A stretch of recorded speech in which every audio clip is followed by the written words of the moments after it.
Why is your windshield larger than your rearview mirror? Hey, it helps to know what's up ahead. Now, I have been with presidents, I have been with prime ministers, I've been with executives from Fortune 100 companies, and most of them will tell you that the future is unpredictable, which is total hogwash.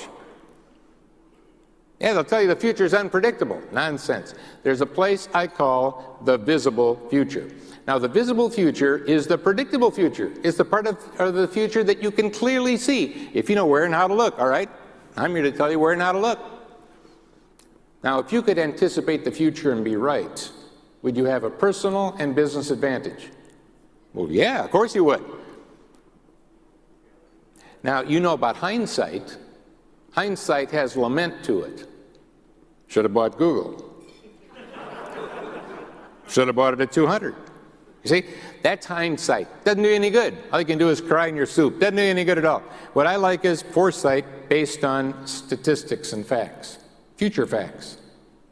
Facts that you can actually take to the bank. So let's talk about foresight versus hindsight. Let's talk about the visible future. Let me give you some examples, first of all, of how you can predict the future and be right. I'll give you some simple examples to start out with. Right now in this hemisphere, we've just entered spring. Next will be summer. I'll be right. Now, how do I know that? Well, because there's a science of cycles. There's over 300 known cycles, business cycles, weather cycles, biological cycles that let you accurately anticipate the future. In the upper Midwest United States, can I predict 5 years from now the month that they'll put away the snow skis and bring out the water skis? And the answer is, of course, because there's cycles. But knowing cycles does not give any of you in this room a competitive advantage. Why? You already know them. Knowing what everybody else knows doesn't help. So let's not talk about cyclical change. Let me talk to you about permanent change, the other kind of change. Because when permanent change, unlike a cycle, when that hits, you are changed and you're not going back. Now, about 25 years ago when I started my research company, and what we do is research global innovations in all areas of technology, lasers, robots, genetics, fiber optics, nano, you name it, looking at it globally, been doing it for 25 years. And of course, when we started doing all that, what did I find? Wow, there's a lot of stuff out there. I had to make sense out of it. I had to organize it somehow. So I created a taxonomy. I used biology. I created a taxonomy of high technology, way of organizing it, so that instead of just seeing a new technology and saying, wow, that's another new thing, you could say, yes, and it belongs here, and it fits into this tree. And it started to all of a sudden come together. And you can actually project it forward. See, once you got a cell phone, what happened? Hey, you're changed. Once you got email, what happened? Hey, you're changed. You're not going back. So that technology is a driver of those things. We create those changes.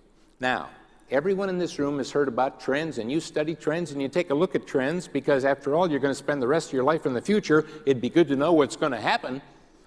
The flaw is, it's like a crapshoot. Some trends work and some trends don't.